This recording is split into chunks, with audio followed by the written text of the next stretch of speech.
Warning, this podcast will contain spoilers.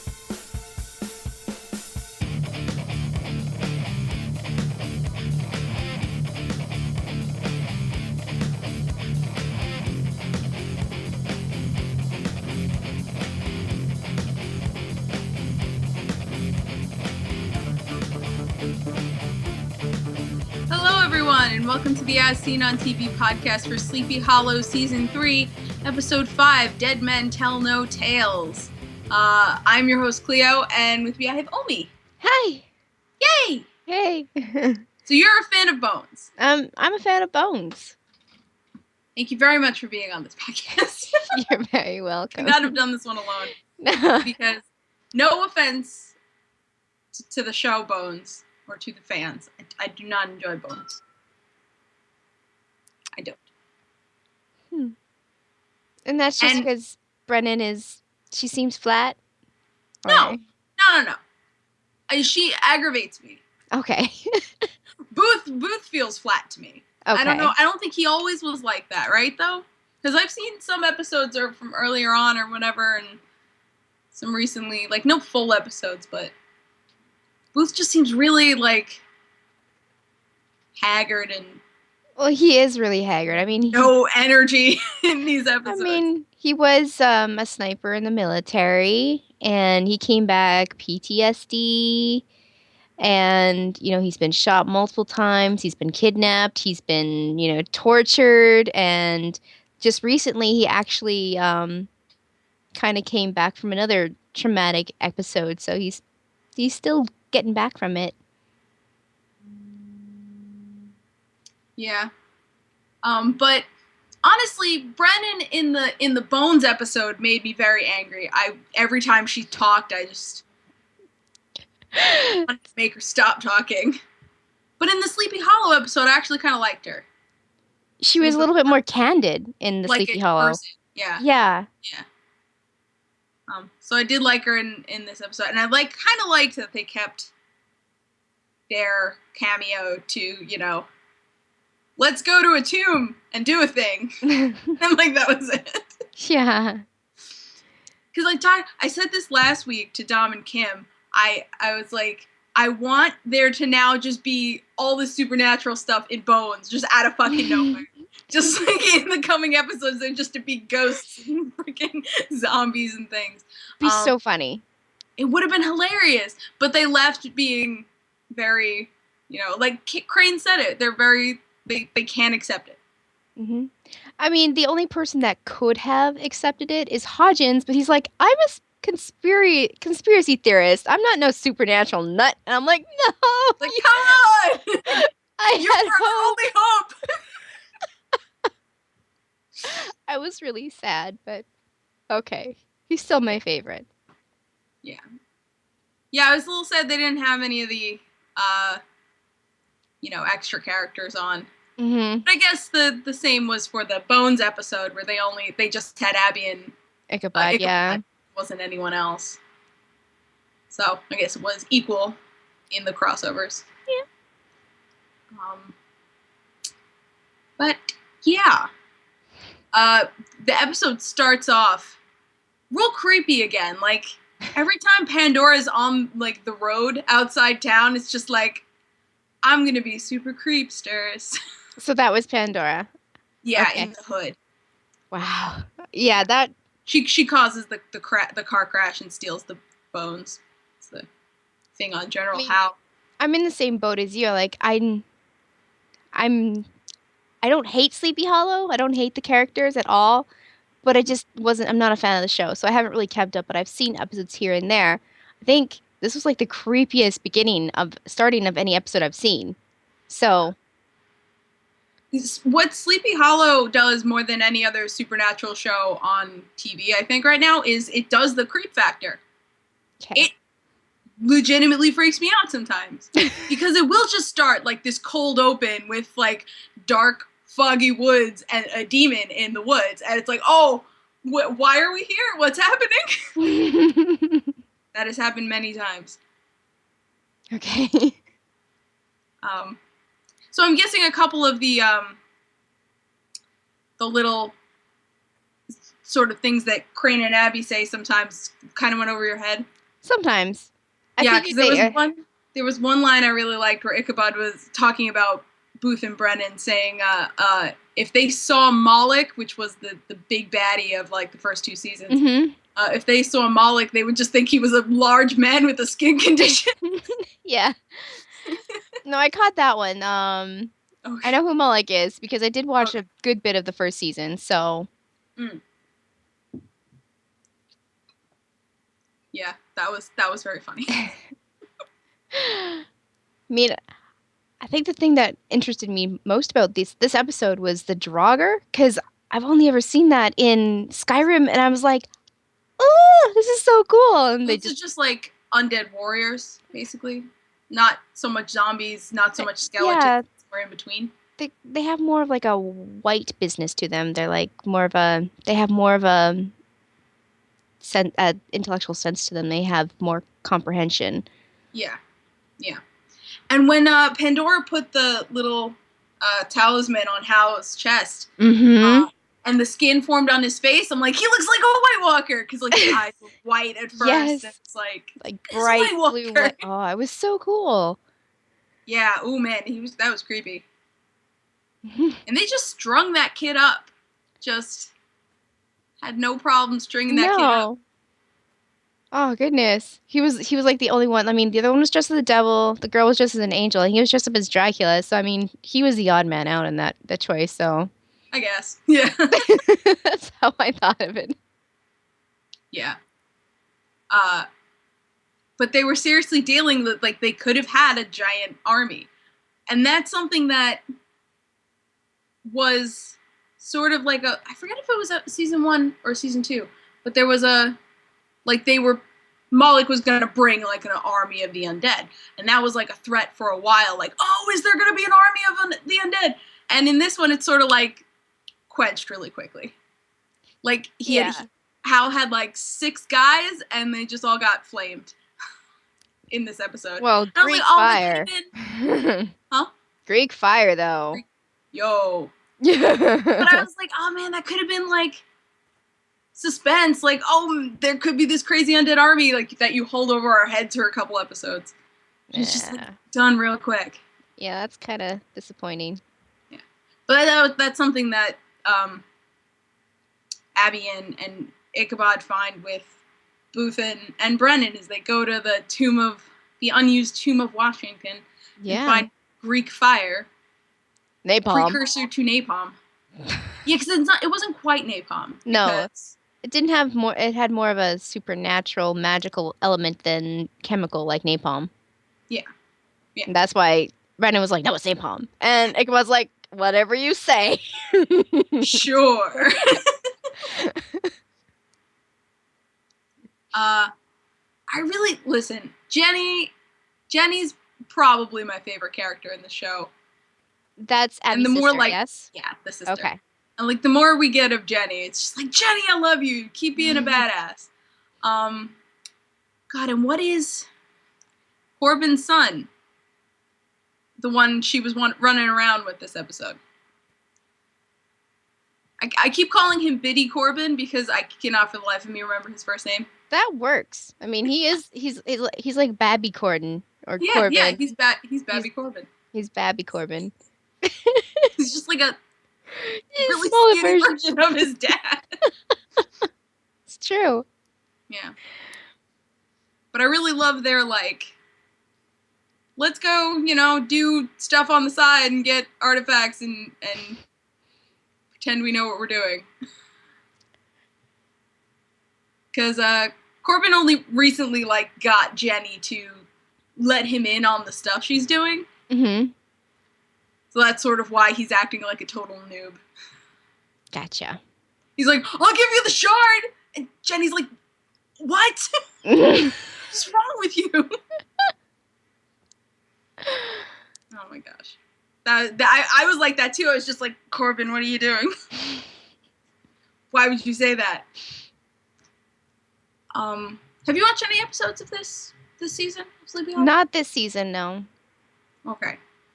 Because the lady that they see in this episode that holds a gun to them.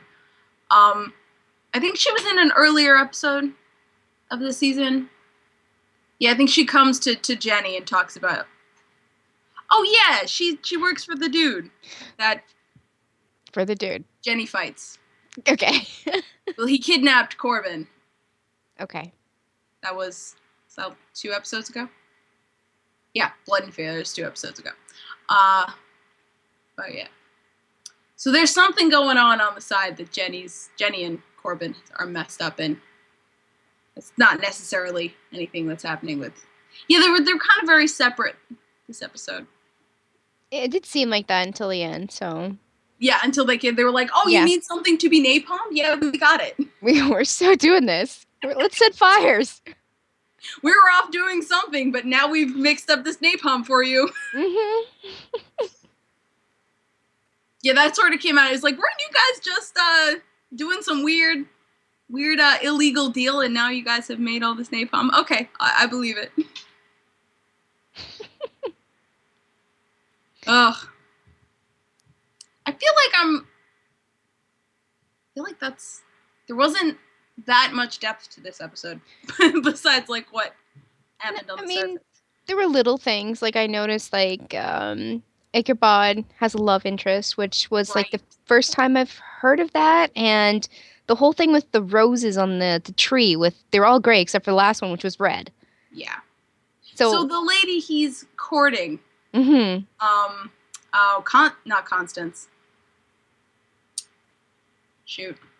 Forget her name, but she dressed up as Betsy Ross. She did, yeah. Which was super funny because Ichabod Crane actually knew Betsy Ross. So he just played that off like he didn't know who she was dressed up as? Well, yeah? No, because the Betsy Ross that he knew is not like the Betsy Ross that we see in our history books. Okay. So the Betsy Ross that he was doing missions and crazy stuff with, she wore pants. She shooting bitches. You saw she blew up she started the fire. Right. So he knows her as like this super agent spy lady. And not a seamstress. We all know her as the woman who sewed the flag. Okay. So Crane's image of Betsy is very different Very different. He liked it anyways. Short skirt, right? Yeah. Yeah, right. I loved that Halloween party. It was great. Were at, the bowling party. Oh, man. How he made fun of the shoes. Yeah. What did he say? I look like an Italian clown? I look like I'm from an Italian circus, yeah. Yeah. It was really funny. And they're like, you look like you always do. And he's like, no, I'm clearly wearing brass buttons and a French petticoat. I'm Adam Johns or something. Clearly, John. I'm clearly John Adams. There it is. Obvi. The words around. Oh, that was great. Yeah. I super liked that Jenny was a Mountie. She pulled that hat off. She really did. Oh goodness! I just shook my head because whatever she was sipping, and she was in a Mountie costume, and I'm like, "Where's your?" Oh, right, because she had like that goblet of frothing, like. Where's your moose? Where's your horse? You're not a true Mountie. Should have just been walking with like a plushy moose under her arm. She should have. Would have brought it all together. You know what? I'm being a Mountie next Halloween. It's a good costume. Mm-hmm. Oh, and the flowers. The flowers. That so what Pandora's been doing is she's been taking orders from someone in the box. Okay. Or at least she seems to be talking to someone in the box. Whether they're actually in the box or it's a portal or whatever, I don't know. It's hard to tell. We think, well, actually, we don't know now. Originally, we thought it was like Hades or some Greek god that was in the box. But we found out last episode, I think, that this is not the Greek Pandora. This is the Sumerian Pandora. So it's a slightly different myth. Oh, okay. So it's probably not Hades or a Greek god in the box. but she's been like using creatures to get certain things. I feel like by letting them loose, they're putting some sort of energy into the world that's making these flowers bloom. So like the first one was fear, and she put the horseman in the box, so that's death, and then a bunch of other stuff. The tooth fairy was the last one, but it was like a ring version of the tooth fairy. So that's not like the deadly sins or anything like that, is it? Or is it more of like the apocalypse horseman again kind of deal? Well, she used one of the horsemen, but then there was the rest were like demons, and this last one was not zombie, skeleton men. The Draugr. The Draugr. I was gonna call them drow, but I knew that wasn't right. They're elves. So yeah, and she said she speaks when she talks to the tree, or to the box or whatever. She's got a little pool too. She talks to. She talks in like these crazy poetic riddles. And this one, like the only thing I really caught of her little monologue in this episode was, the last thing is love, or something. So I'm thinking that either Crane going out with New Lady or Jenny getting with Biddy Corbin is going to make last love flower bloom, and I think that's why it's red. That would make sense to be why it's red. So, because all the rest were an ugly gray, and I was like, roses aren't gray. Don't do that to me. Yeah. And one of the versions of the Pandora myth is that when the box is opened, all the evils come out, but she manages to close it in time to save, like, the good things for humanity. Like hope and sappy stuff. So maybe that's sappy part stuff. of it. Like, the gray flowers are the evil stuff, and the red one's the good stuff. Gotcha. That makes a lot of sense. Yeah. I could be completely wrong, though. I have a feeling that I am. The next episode is called This Red Lady from Caribbee. I'm guessing that's wherever this Pandora is from. Because she's been walking the earth for thousands of years. We don't actually know how old she is. Oh my. But yeah, I don't know what the red could mean. And she's also described to herself. She's just in her cave, like, talking to herself constantly. I mean, I know there's probably some entity that's giving her orders or whatever, but it just looks like she's talking to herself. I mean, if you've been alive that long, you're bound to go crazy. Yeah, you're gonna go cray. You're gonna go cray. But she refers to Abby and Ichabod as the destroyers, or as them bringing destruction. Really? Yeah. So I'm very anxious to see about that, because I don't know if we've really seen that before, where like the witnesses could be a bigger threat than the big bad, or like them causing the big bad to happen. I mean, we have seen that in other shows. Yes, this is true. But in this case, it seems unlikely, but it'd be interesting to see. Yeah. Well, my guess is that they're gonna be the ones who open the last flower, and then that's gonna be the destruction-y part. All hell breaks loose. All hell breaks loose. But I need to say, and this is another reason why Bones and Castle and shows like it drive me crazy. But in the Bones episode, the Bones crossover part, where Brendan's just like, to Ichabod, you and Abby are sexual partners? And he's like, no. And she's just super cash, like, you should try it. And I'm like, oh my God, stop. Brennan has no limits. She does not have a cutoff where no filter. She has no filter. Filter. And that's actually one of the most charming things about her, because before she was like super naive. Like, you remember how Castiel like didn't get pop culture references or anything? She was like that in the beginning of the show. Yeah. It was hilarious. And as she's gotten like she would never pulled a prank before. Like, she did that in the Bones episode of this crossover. Yeah. She didn't get, like, the idea at all. And you kind of, like, saw it at the end of the episode where she's like, well, I'm going to prank my intern, and I won't tell him he has a job for, like, a year. And Booth is like, no, that's not a real prank. I don't think that's a thing. No. So she's, like, growing, even though she's a well-established character. And that's what keeps people around, I think. Yeah. That's great. Mm-hmm. I like when characters can keep giving you new things. But it's just also like a trope of those kinds of shows. It is. And it's something that Dom makes fun of me for, but if Abigail and Ichabod get together, I'm going to stop watching the show. Because that stuff makes me so mad, and it never, ever, to me, feels genuine. Castle was the only one where it felt genuine, but then the show got stale, so I stopped watching. But it never, to me, feels genuine, especially with Abby and Ichabod, because their relationship is so specific. And it's not, if it becomes romantic, that doesn't feel right. It doesn't feel right.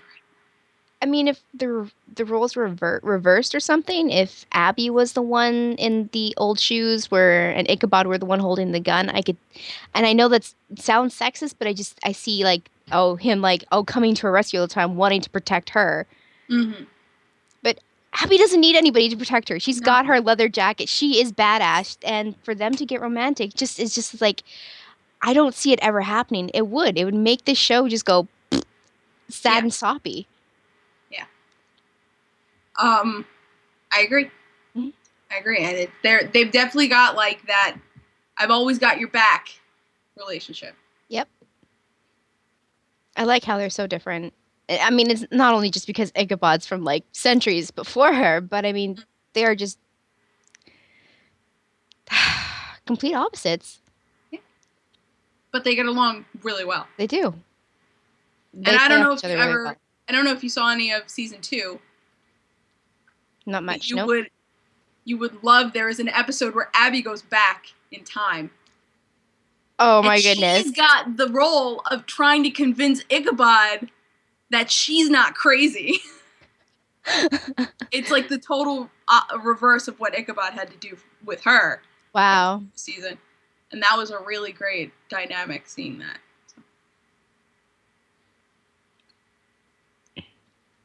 Yeah, I think that was my favorite episode of the show. I will definitely have to go back, and I will have to see it for sure. So all in all, I did like the crossovers. It was interesting, especially since like, scientific versus supernatural kind of thing. That was so hilarious. Yeah, and with like the science side not realizing it's all the same. Mm-hmm. Yeah. Yeah. I want something spoopy and supernatural to happen in Bones just 'cause. I would love to see that. I totally would. I'd like to see like inklings of it, get trickled in here and there, and they're just kind of like, we can't solve this part of the science. It's just not working out. The science is wrong. It's like, no, it's because it's not science. Come on, guys. Come on, get with it. Yeah. Yeah, that would be great.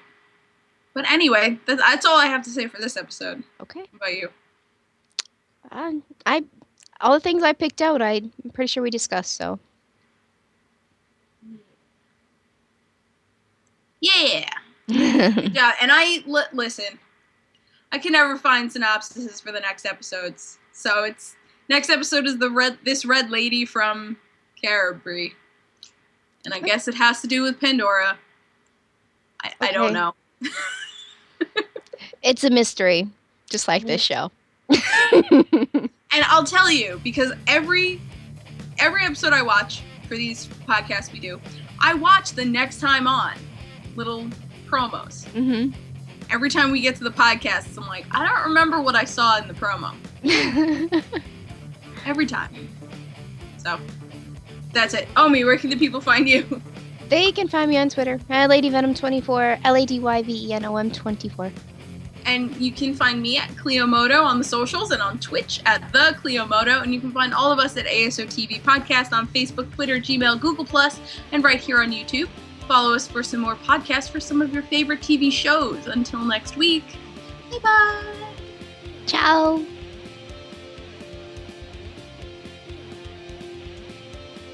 Those shoes, though. Yeah. Oh, goodness.